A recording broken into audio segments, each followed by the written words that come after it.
A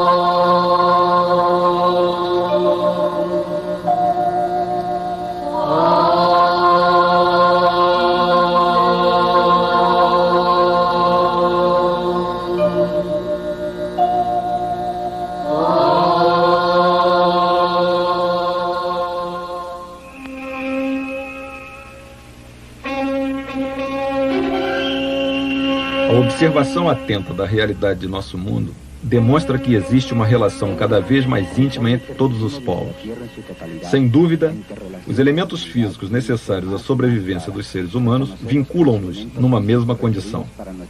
Nos momentos críticos da história da humanidade, os elementos espirituais que unem o gênero humano vêm sendo revitalizados por seres conhecidos como profetas, messias e avatares. Este fenômeno de regeneração espiritual está ocorrendo novamente em nosso planeta, e aqueles que estão atentos começam a escutar. A mensagem é de Bhagavan Sri Satya Sai Baba, reverenciado por milhões de pessoas como representante da divindade na Terra, uma encarnação divina, um avatar. O London Times o descreve como o santo mais importante dos últimos séculos.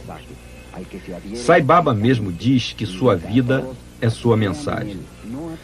A sua vida é um livro aberto, convidando à devoção mediante o questionamento e o uso da razão, não através da fé cega, mas depois de minuciosa observação e análise de sua vida.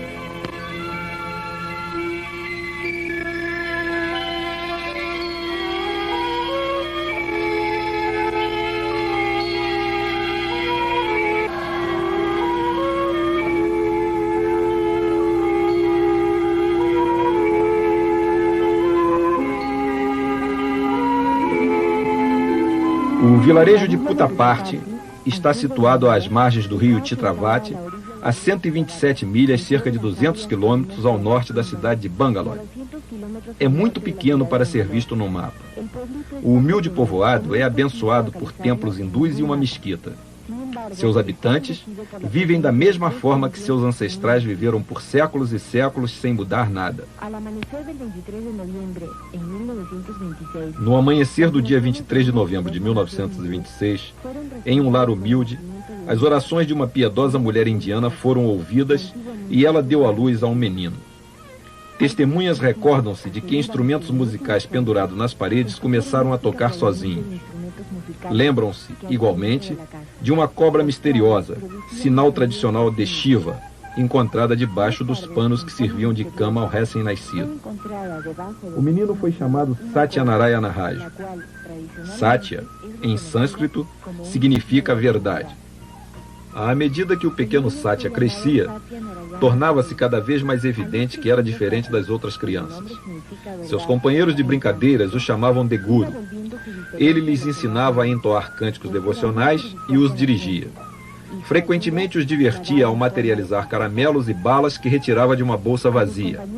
Esta milagrosa habilidade de criar objetos a partir do nada, de transformar a matéria à vontade e de curar enfermos, manifestada quando ainda criança, se mantém atualmente para assombro de todos que a presenciam. Em maio de 1940, aos 13 anos de idade, o jovem Satya deixou de lado seus livros escolares e anunciou à sua incrédula família que ele era a reencarnação de um santo chamado Shirdi Sai Baba. Embora este santo fosse desconhecido naquela ocasião, na região de Puttaparthi, era muito respeitado e adorado no norte da Índia, tanto por muçulmanos como por hindus. Tinha como característica vestir-se como um muçulmano e levava cinzas em sua fronte como fazem os hindus. Dormia uma noite em um templo e outra em uma mesquita. Naquela época em que as rivalidades religiosas causavam guerras, ele conseguiu a união, a paz e o respeito mútuo entre as distintas religiões. Para tanto, pregava com o seu exemplo. Estando próximo de morrer, Sai Baba de Shirdi anunciou a seus devotos que reencarnaria 8 anos depois. Efetivamente, 8 anos mais tarde, nasceu Satyanarayana Raju. Após ter revelado sua verdadeira identidade, o jovem Satya disse a seus pais que ele não mais lhes pertencia. Explicou que seus devotos os estavam chamando e que havia chegado o momento de se reunir a eles.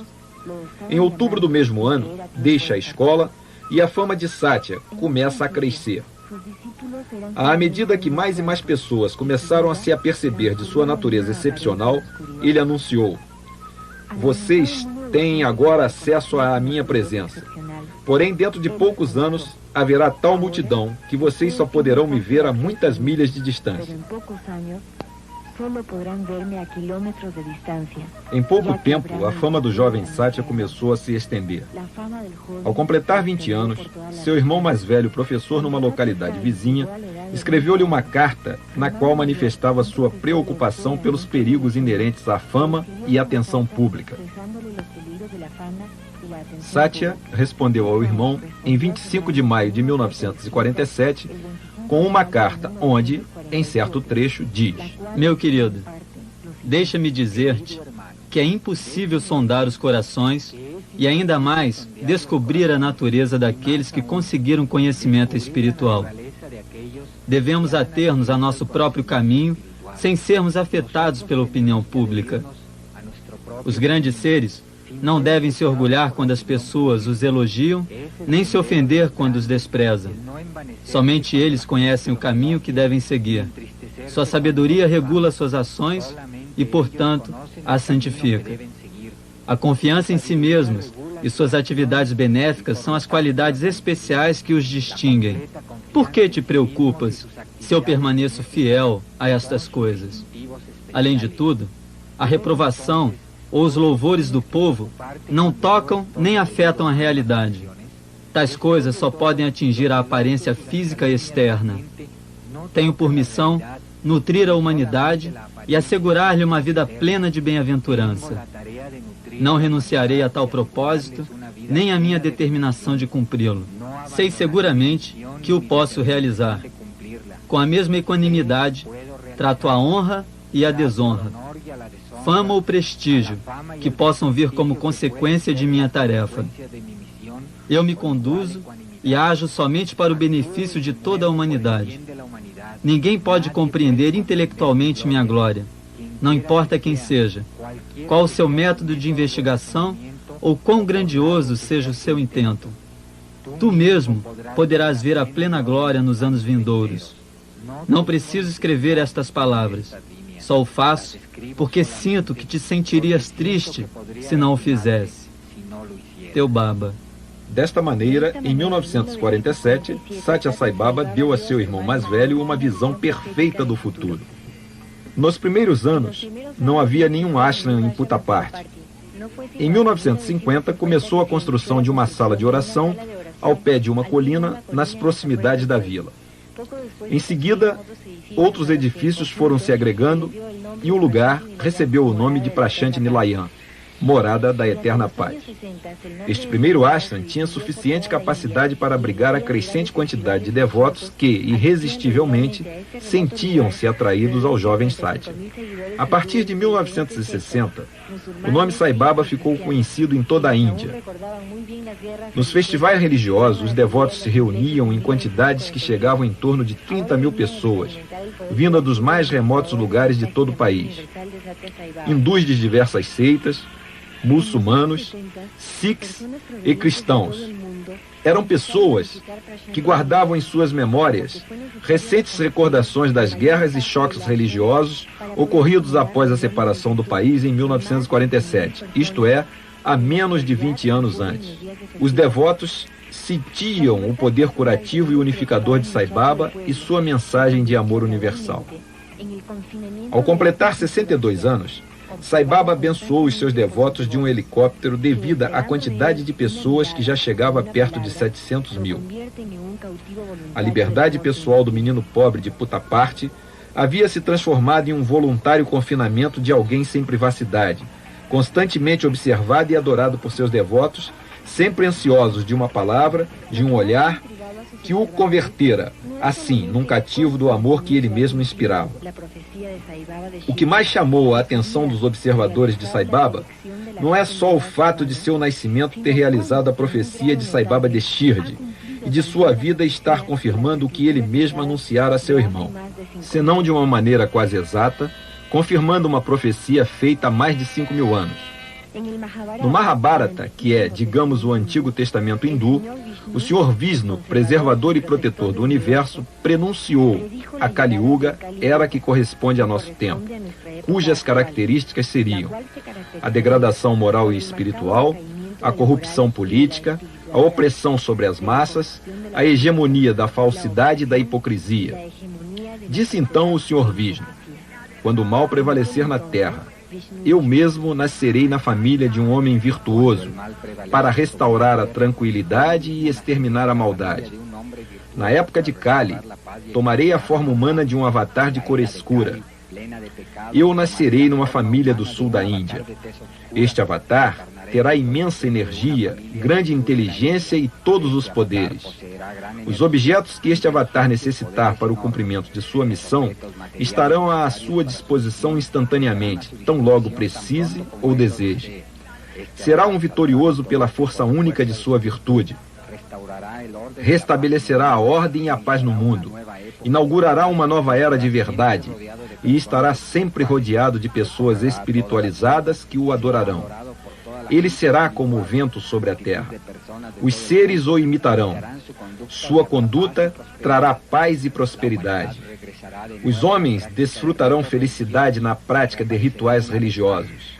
Centros educacionais e a educação espiritual e temporal, assim como templos, reaparecerão em quantidade. Os ashrams estarão cheios de homens apegados à verdade. Os governantes da terra governarão virtuosamente seus países. A fama deste avatar será esplendorosa. Esta profecia está no Vishnu Purana, antiga escritura, na qual ainda se menciona que o avatar terá poderes sobre-humanos e os usará para estabelecer uma nova era da verdade. Acrescenta ainda: seus pais serão devotos de Vishnu e viverão em um povoado onde seus habitantes expressarão devoção pelo aspecto de pastor de vacas do Sr. Krishna. De fato, a mãe e a avó de Sai Baba veneravam o aspecto de Vishnu chamado Satyanarayana muito antes do nascimento de Sai Baba, e Puttaparthi era antigamente chamada Golapali, que significa casa dos vaqueiros. Desta forma, a vida de Bhagavan Sri Satya Sai Baba parece cumprir atualmente as profecias e escrituras da Índia milenar.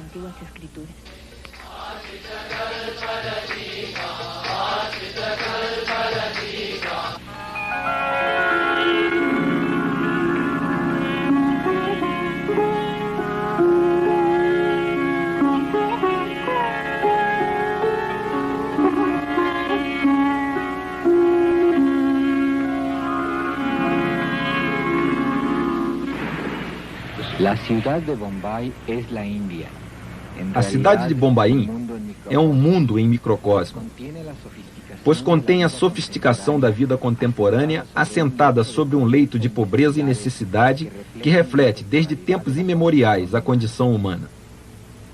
O ensinamento espiritual de Sri Satya Sai Baba é dirigido de forma clara e direta ao coração de todas as pessoas. A dificuldade principal não está em compreendê-la, mas em praticá-la na vida diária. Em agosto de 1976, Sai Baba concedeu sua primeira entrevista a um jornalista. O entrevistador era o Sr. Karandia, editor-chefe da revista semanal chamada Blitz, impressa em Bombaim, com uma tiragem de vários milhões de exemplares. Karandia era um reconhecido marxista e se considerava um sofisticado ateu, com nenhum interesse nem respeito pela tradição espiritual de seu povo. Sua revista refletia suas atitudes. Sua decisão de viajar ao sul da Índia para visitar Sai Baba foi resultado de um desafio feito por um colega, o qual lhe manifestou ser inconsistente considerar-se ele um jornalista objetivo se já havia formado uma opinião pré-concebida sem ter conhecido Sai Baba pessoalmente. Durante sua estada no ashram, Baba o chamou para uma entrevista pessoal. Posteriormente, o jornalista publicava: Baba não só irradiava poderosas emanações de algo que eu só posso descrever como amor e graça espiritual, mas me deixou assombrado com seu conhecimento dos menores detalhes de meu trabalho e de minha vida particular. Também parecia conhecer, antes que eu as formulasse, todas as perguntas que eu havia pensado em fazer. Tão logo eu começava a esboçar uma pergunta, ele me detinha com uma suave palmada no joelho e começava a me responder. Nunca cheguei a completar uma pergunta, porém, obtive todas as respostas. Muitas das seguintes frases foram extraídas desta entrevista. Muchas de las siguientes frases han sido extraídas de esa entrevista.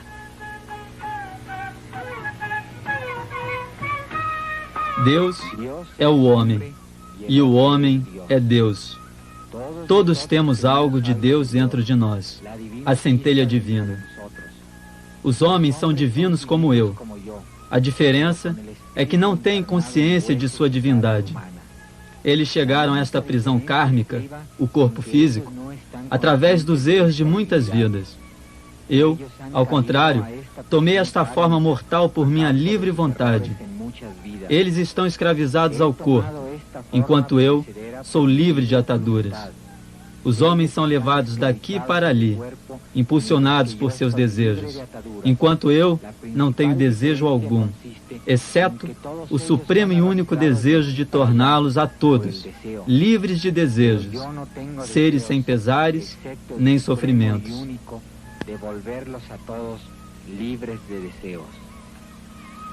Cada vez que a discórdia, a desarmonia e a rivalidade se apoderam do mundo, Deus encarna em uma forma humana para mostrar a todos o caminho do amor, da harmonia e da paz.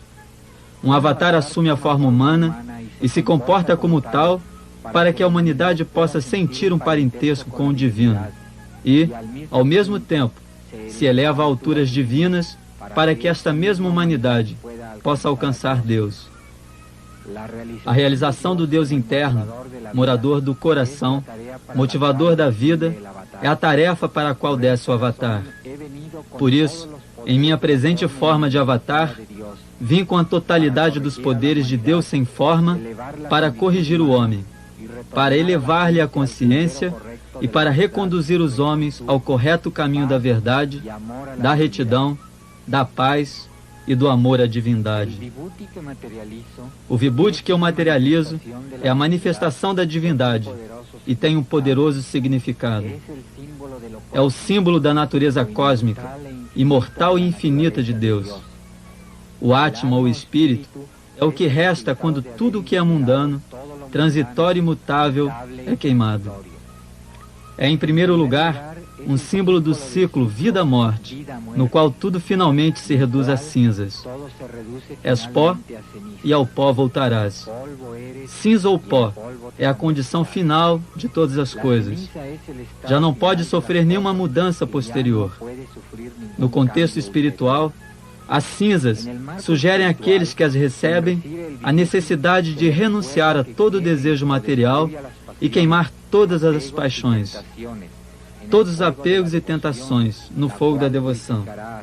No contexto espiritual, as cinzas sugerem àqueles que as recebem a necessidade de renunciar a todo desejo material e queimar todas as paixões, todos os apegos e tentações no fogo da devoção, que torna as pessoas puras em pensamentos, palavras e ações.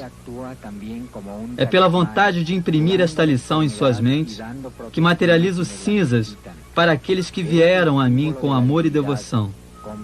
Como as outras materializações, as cinzas atuam como um talismã, curando as enfermidades e dando proteção aos que dela necessitam.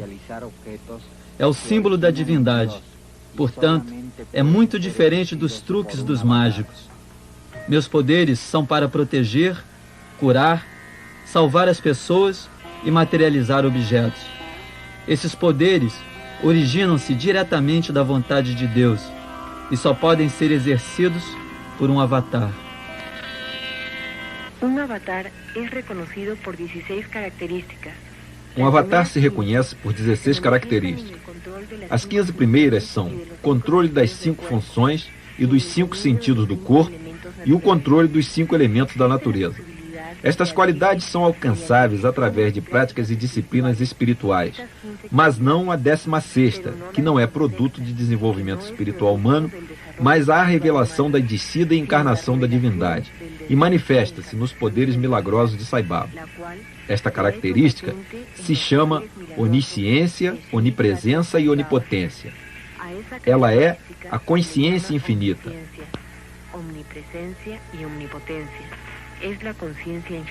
Einstein reconheceu a lei natural que expressa que a energia é igual à matéria multiplicada pelo quadrado da velocidade da luz, corroborando então o antigo preceito Yogi que afirma serem a matéria e a energia as duas faces da mesma moeda. Assim, a ciência começou a conhecer a matéria como energia condensada que se move ao longo de uma constante e contínua mudança de forma. A transformação da matéria em energia e de energia em matéria ocorre com a velocidade da luz. No domínio da luz, aquela mesma luz que foi reconhecida através do tempo em todas as religiões como energia divina. Um avatar é capaz de materializar e desmaterializar objetos, de dirigir sua consciência através do cosmos, de se mover com a velocidade da luz e de usar os poderes da luz em sua missão na Terra sem estar limitado pelo corpo físico ou pelas leis da natureza. Sua consciência é una com a energia primária da criação. Para alguém com infinita consciência, livre no espaço e no tempo, o que para vocês é milagroso, para ele é um simples jogo de forças primárias.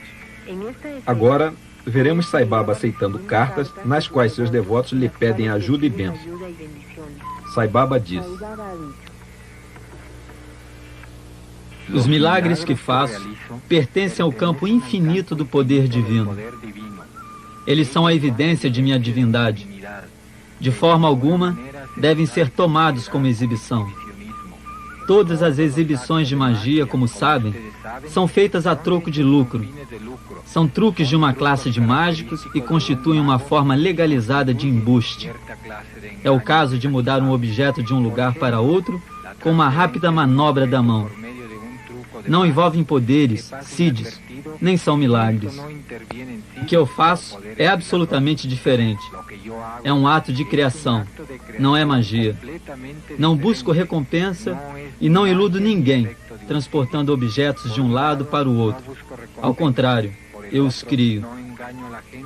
Mais uma vez esclareço que não faço isto por necessidade, nem para ostentar meus poderes. Para mim, isto é uma espécie de cartão de visitas, para convencer as pessoas de meu amor por elas e, em retorno, conseguir despertar nelas devoção pelo divino. Como o amor não tem forma, utilizo as materializações para evidenciar o meu amor. É meramente um símbolo. Muitos desejam talismãs que simbolizem minha proteção. Então eu lhes dou. Quando estão com um problema, sentem a presença do anel, do relógio ou da pulseira. Recordam-se de mim e me chamam para que os ajude. Por outro lado, se eu lhes desse algo que não pudessem usar, provavelmente o guardariam em algum lugar e o esqueceriam. Estes talismãs dão às pessoas uma ideia de proteção e segurança, que necessitam nas horas de crise, e criam um laço simbólico, cobrindo grande distância entre mim e eles. Quando os devotos precisam de mim, estes objetos irradiam a mensagem como se fossem um radiotransmissor, e eu vou imediatamente em seu auxílio. Posso curar, salvar e até ressuscitar pessoas se elas tiverem uma condição espiritual receptiva. É como os polos positivos e negativos da eletricidade. Minha capacidade é o polo positivo e a devoção dirigida a mim, o polo negativo. Uma vez juntos, dão lugar àquilo que se tem chamado milagre da cura. A mente humana é a verdadeira responsável pela enfermidade e pela saúde.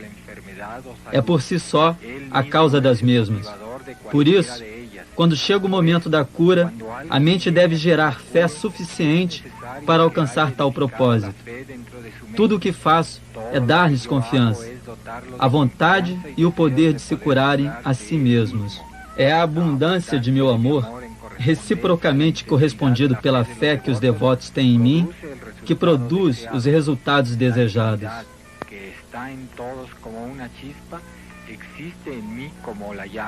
A centelha da divindade, que existe dentro de cada um dos seres, é em mim uma chama magnificente que tudo engloba. É minha missão que esta centelha existente em cada um se converta em uma chama igual à minha. A primeira condição para este avivamento é que o receptor da graça esteja provido de devoção necessária. Aqueles que mantêm a presença de Baba em seus corações pertencem a esta classe de devotos. Eles vêm a mim, me veem, me escutam, experimentam meu amor por eles e o recebem com fervor. E desta maneira, convertem-se em parte de mim e de minha divindade. Para melhor esclarecer, dou-lhes este exemplo. Todos os que desejam obter pérolas do mar têm que mergulhar profundamente para buscá-las. De nada serve agitar com as mãos as águas perto da praia e dizer que no mar não há pérolas, ou que todas as histórias sobre pérolas são falsas. Da mesma forma, se uma pessoa quer ter o amor e a graça deste avatar, deve mergulhar profundamente e buscá-los em Sai Baba.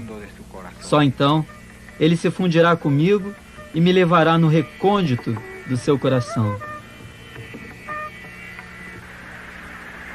Hoje em dia, a maldade está de tal forma difundida que toda a humanidade poderia ser destruída num holocausto nuclear caso houvesse outra guerra mundial. É para evitar isto e para salvar o mundo desta catástrofe que este avatar veio.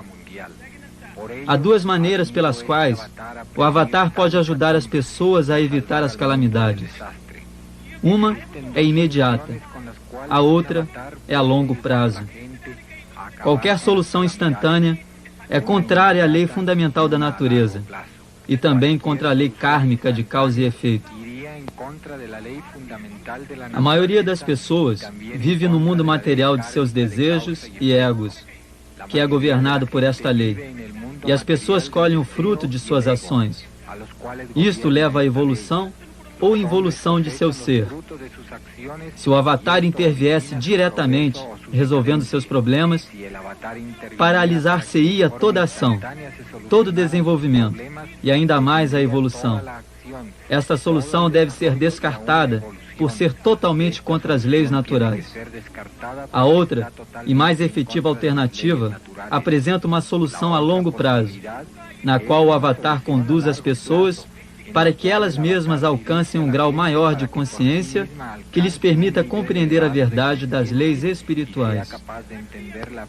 Esta qualidade os ajudará a compreender a natureza e a lei kármica de causalidade. Os seres humanos poderão transcender o ciclo de causa e efeito que hoje os envolve como vítimas, e assim poderão dirigir e controlar as forças naturais. Prevenir calamidades tais como terremotos, inundações, secas, fome e epidemias. Se o avatar fizesse desaparecer imediatamente todas as calamidades, coisa que posso fazer e faço quando muito necessário, todo o drama da criação com suas leis kármicas sofreria um colapso. Estas calamidades ocorrem não pelo que Deus fez ao homem, mas sim pelo que o homem fez a si mesmo.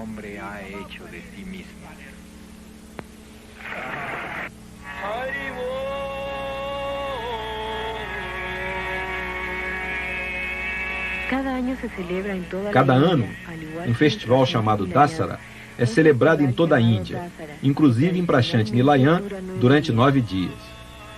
Diz Sai Baba que seus milagres não têm nenhum valor, porém experienciá-los sacode as pessoas, despertando-as da autogratificação e inclinando-as a uma vida mais espiritual. Talvez a mais dramática de tais experiências seja o Vibhuti Abhishekam, uma produção de Vibhuti em enormes quantidades que ocorre durante o festival de Dasara.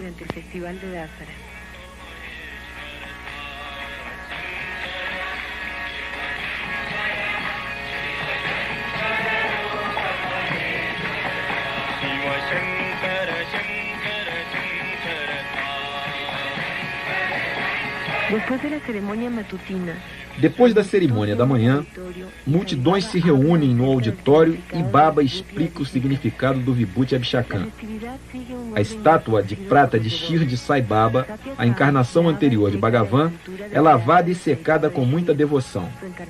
Um colar é materializado por Baba com o esvoaçar de sua mão e colocado cuidadosamente na imagem. Uma vasilha de madeira é colocada de boca para baixo sobre sua cabeça. Baba começa a agitar a mão no interior da vasilha, deixando cair grandes quantidades de cinzas que cobrem a estátua com uma inebriante fragrância. É notável observar que, apesar de que o jarrão está boca abaixo, quando Baba por um momento retira a mão de dentro da vasilha, as cinzas deixam de cair, mostrando aos espectadores desconfiados que a vasilha vazia necessita da mão divina para que a cinza seja produzida. O fluir recomeça assim que Baba reintroduz a mão. Nestas ocasiões, a lógica nos desampara porque, na perplexidade, não percebemos que aquele que pode produzir cinza à vontade, usando uma vasilha vazia, também pode deter à vontade o fluxo. E então, começamos a questionar sobre quando o fluir se interrompe e quando se reinicia. Desta maneira, que a caída cesse é tão surpreendente como que se inicie.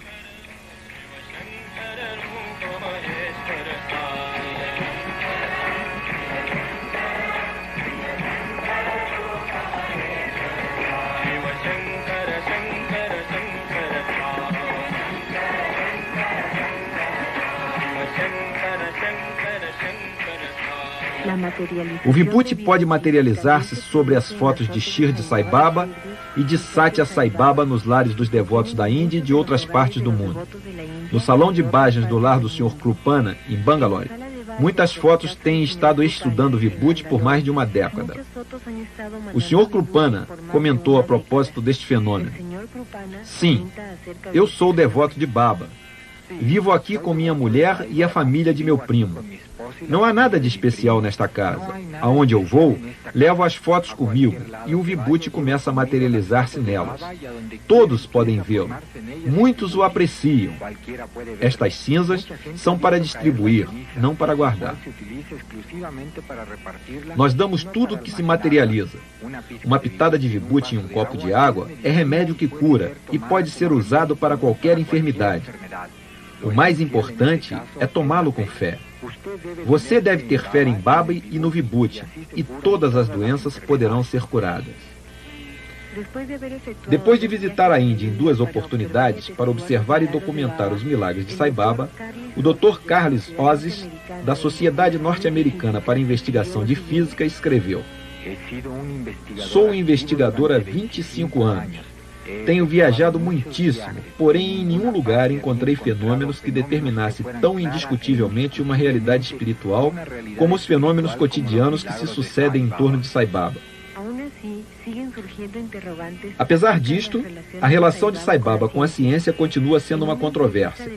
Na reportagem de Carandia, Sai Baba disse a respeito: a lei que expressa que nada pode ser criado a partir do nada só é válida para o limitado campo da ciência.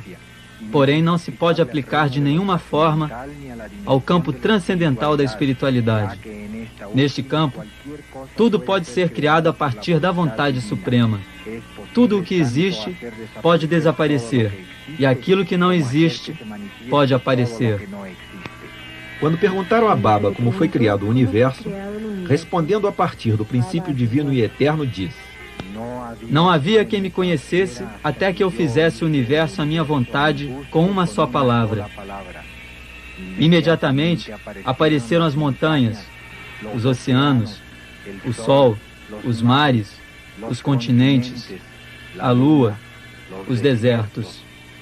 Os rios começaram a fluir, o céu acima e a terra abaixo. E todo o universo surgiu para provar minha existência. Depois, vieram todas as formas de seres, homens, animais e pássaros. escutando, falando e voando. O primeiro lugar foi concedido ao ser humano e o conhecimento foi colocado em sua mente.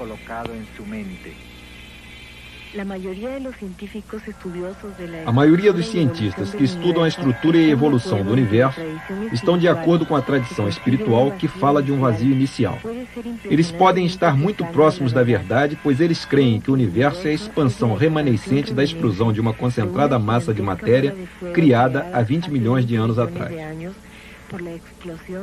Shri Satya Sai Baba diz: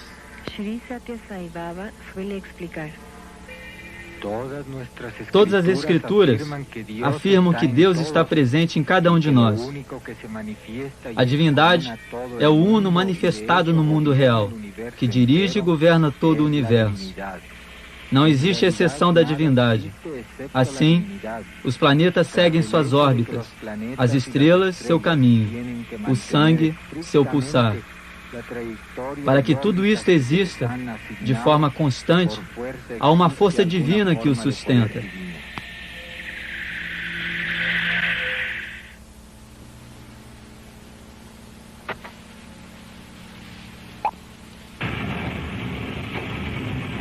...25 kilómetros al oriente de la ciudad de Bangalore, sobre la vía del ferrocarril que va a Madras, se encuentra Whitefield. A 25 quilômetros a leste da cidade de Bangalore, encontra-se Whitefield, onde Sai Baba possui um ashram chamado Brindavan. Ali, diariamente como no outro ashram, Sai Baba passeia entre os devotos que, sentados no pátio, em silêncio, esperam seu darshan, isto é, a visão e a presença do Avatar. Este acesso à presença de Baba é uma alegre surpresa para quem pensa no Avatar como uma pessoa inatingível. Uma figura que, por sua talla espiritual, parece remota y de una aproximación casi inalcanzable.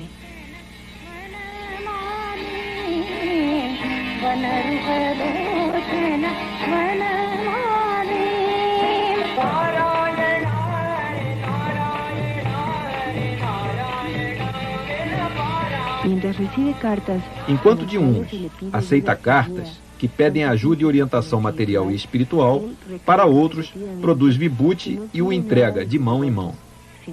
Baba repete constantemente que nada pede e nada quer de seus devotos, que não seja a entrega do seu amor. Sai Baba diz: venham a mim com as mãos vazias e eu as encherei de bênçãos. Se suas mãos estiverem cheias, como poderei enchê-las? Tragam-me todos os seus males e levem de mim tudo o que eu tenho, amor. Cultivem a virtude de ver todas as coisas movidas e motivadas por Deus. Por que temer, se eu estou aqui? Todos os pecados se diluem no momento em que recebem o meu darshan. Eu assumirei todas as suas cargas.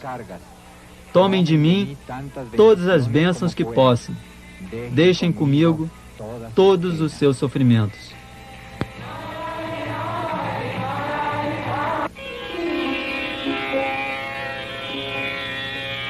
Junto a su residencia se halla el Colegio de Artes, Ciencia y Comercio para Varones Satya Sai.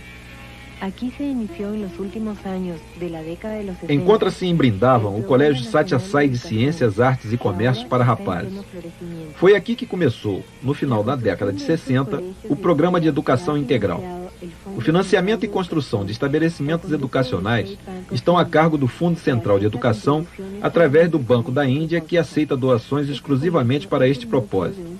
Este colégio é o núcleo de um número crescente de instituições educacionais em toda a Índia. Desde o ano de sua abertura, os colégios de Sai Baba são considerados os melhores do país, e seus estudantes figuram entre os primeiros colocados nos exames anuais. Os programas educacionais são para futuros cidadãos que não viverão como monges ou eremitas, mas serão pais de famílias, participantes do mundo material. Sai Baba vê o futuro da Índia completamente unido a um renascer educativo.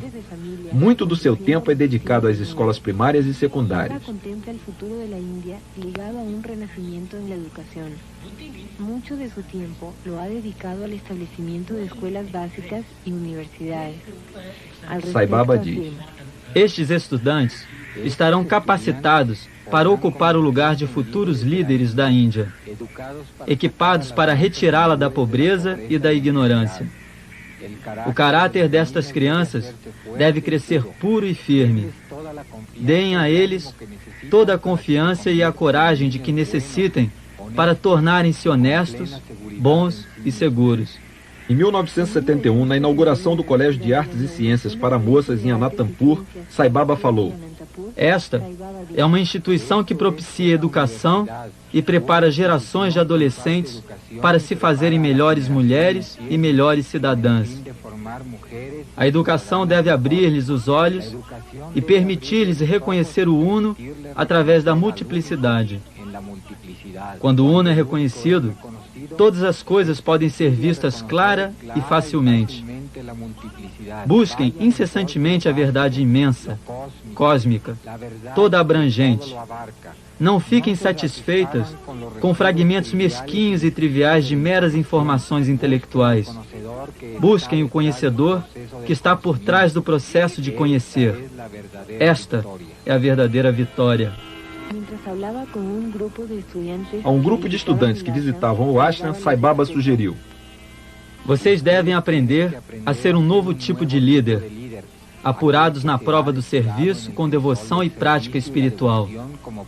Líderes que tenham passado pelo colégio e pela universidade e se doutoraram nos problemas do presente e do futuro, à luz da sabedoria do passado. Líderes que apreciam a cultura e as tradições deste país. O sentido da educação é, entre outras coisas, ensinar as leis e propriedades da matéria. Deve também inteirar o educando sobre as leis e componentes da personalidade humana e promover o discernimento. A educação não merece tal nome a menos que ordenhe o leite da bondade, humanidade e fraternidade, e faça algo pela difusão universal de tais sentimentos, ensinando simultaneamente um conhecimento intensivo e extensivo da natureza do homem e da sociedade.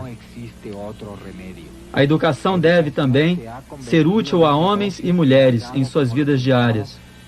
Só uma vida de disciplina e integridade pode salvar da ruína a cada um e a sociedade. Não existe outro remédio.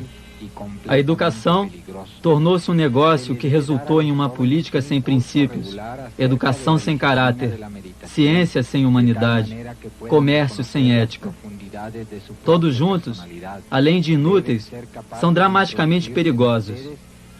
Deve-se dar aos jovens um curso regular sobre a disciplina da meditação, de tal maneira que possam reconhecer as profundezas de sua própria personalidade e infinitas potencialidades. É um direito de cada buscador da verdade em qualquer parte da Terra. É a verdadeira riqueza à disposição do homem para salvá-lo da miséria. Tudo mais são sombras, castelos no ar, miragens que por fim morrem com o corpo que lhes deu vida. Sai Baba frequentemente preside casamento de devotos. Neste, materializa a aliança simbólica como parte da cerimônia. Sai Baba disse: Antes de se casarem, o amor de cada um estava separado. Agora, todo o amor de vocês deverá juntar-se e florescerá realmente. O casamento implica toda a vida, não uns poucos dias, semanas ou anos. Deus criou o laço do casamento. É para autocontrolar-se que duas individualidades se unem. É para matar o ego que duas almas se juntam. Assim, aprendam a ajustar-se um ao outro e a esquecer seu ego. O mais importante é a compreensão. Então, a adaptação torna-se fácil com o tempo. Ambos devem compreender-se. Não pensem no passado. Vivam o presente e deem o melhor de vocês. Este é um vínculo sagrado, uma promessa que um faz ao outro, porque a esposa é a metade do esposo, e este a metade da esposa. Meio mais meio não fazem dois, senão um. Antes do casamento, vocês eram um eu individual. Agora não são eu, senão nós. Em todas as dificuldades, em todas as alegrias, em toda a dor, em todos os prazeres da vida, Não são mais seres individualizados. Agora, o eu se converteu em nós. Esta é a verdadeira promessa sagrada. Tudo hoje tende à separatividade, não à união. A vida está cheia de problemas. Não se separem por causa deles. Enfrentem-nos juntos. Hoje, diante da menor dificuldade, vem a separação. Esta não deve ser a tendência. Vocês devem aprender a se adaptar. Estar casado é entregar o coração ao outro. É o amor, não a luxúria, a essência de uma vida feliz. Comecem o dia com amor. Encham o dia com amor. Vivam o dia com amor. Terminem o dia com amor. Este é o caminho para Deus.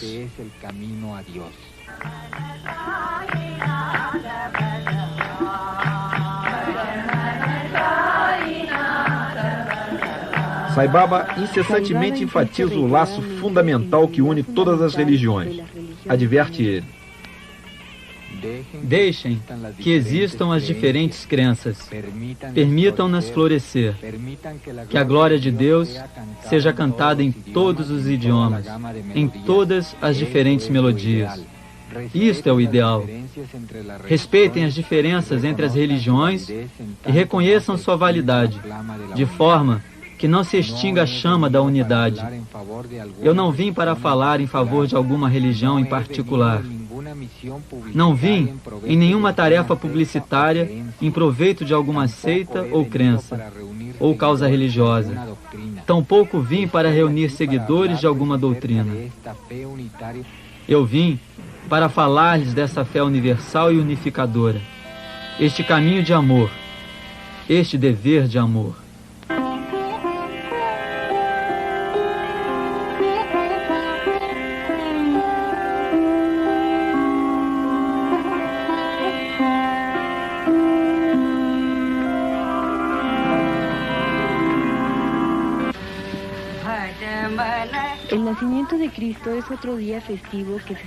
O nascimento de Jesus é um grandioso festival que se celebra no ashram de Sai Baba, confirmando que a verdade é uma e que todas as crenças são ângulos diferentes desta verdade única.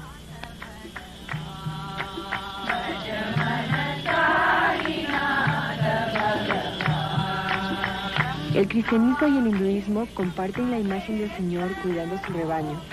Jesucristo como el pastorcillo de ovejas en Israel y Sri Krishna como el pastorcillo de vacas en Vrindavan. Durante as comemorações de Natal, Sai Baba falou sobre Cristo. Jesus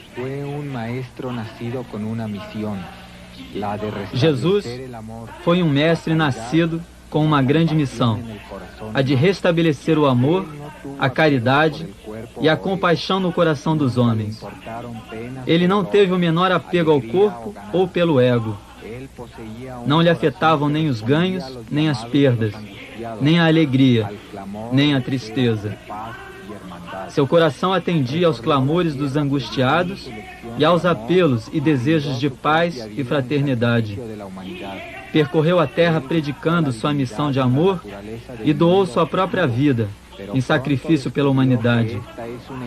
Ele via Deus dentro de si. Na Índia, sua permanência nos monastérios dos Himalaias foi venturosa. Por sua qualidade de mensageiro divino, declarou que era filho de Deus. Mais tarde, estabelecido na consciência do Atma, afirmou: eu e meu Pai somos um.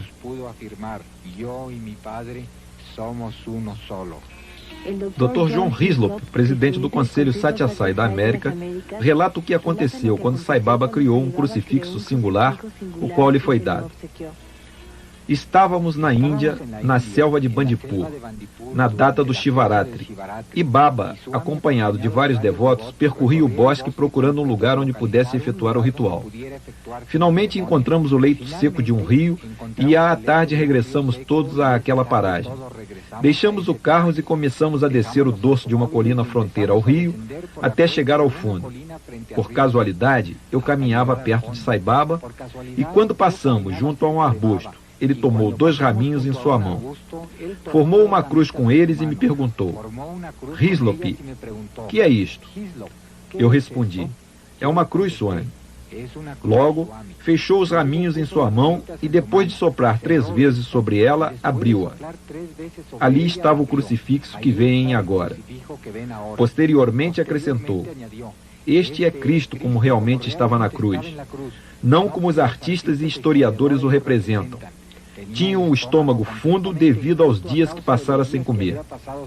Ao ver o crucifixo, disse: Swami, o que é este orifício na parte superior da cruz? E ele respondeu: este orifício foi feito com o objetivo de pendurar a trave a uma coluna. E acrescentou: a madeira desta cruz é parte da mesma madeira da cruz onde Cristo foi crucificado, e devo dizer que empreguei algum tempo e esforço para achar um fragmento desta madeira. Não esqueça que se passaram 2000 anos.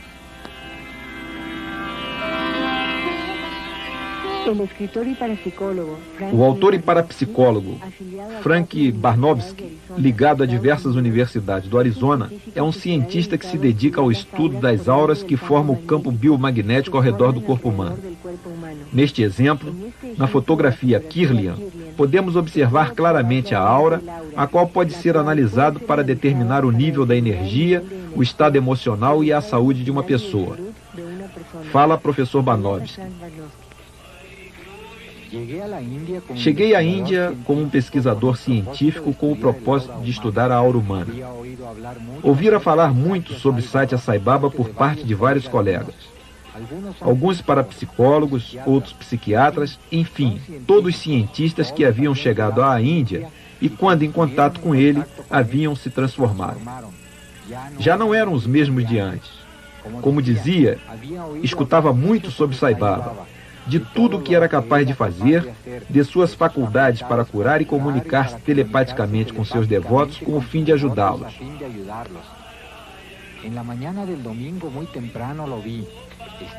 Numa manhã de domingo, muito cedo, estava em sua varanda a dar suas bênçãos aos devotos que cantavam no pátio.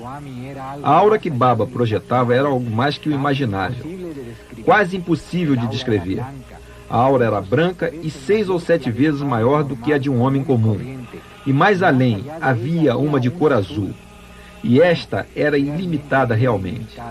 Havia também feixes dourados e prateados. Tudo isto quer dizer que a aura que Swami projetava era diferente de todas quantas antes eu havia visto. Realmente ultrapassava os contornos dos edifícios circundantes.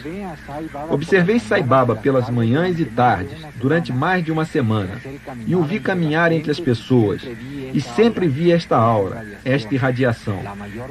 A maior parte do tempo com faixas azuis, que para o investigador significa espiritualidade. As faixas rosadas ultrapassavam qualquer imaginação, pois indicavam um amor desinteressado e sem limites. Conforme caminhava, os devotos tocavam-lhe os pés e era assombroso ver como a aura de algumas pessoas cheias de negatividade mudava instantaneamente quando a parte da aura de Swami se intermesclava com a deles. A energia de Baba é inesgotável, parece que nunca se cansa. Observei-o ao aproximar-se de uma menina em cadeira de rodas quando ele a afagava. Assombrou-me a aura de amor que os envolvia, o que confirma o amor intenso que Swami sente pelos seres humanos. Tenho estado em contato com muitos homens santos, porém nenhum deles é tão acessível a seus devotos como Sai Baba.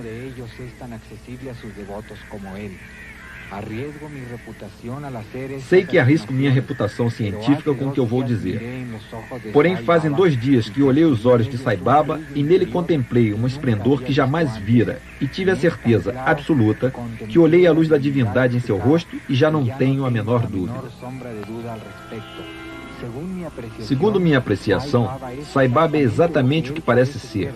Exatamente aquilo que quer que nós sejamos, aquilo que exige que devemos ser, amor. Ele é justamente isto, amor.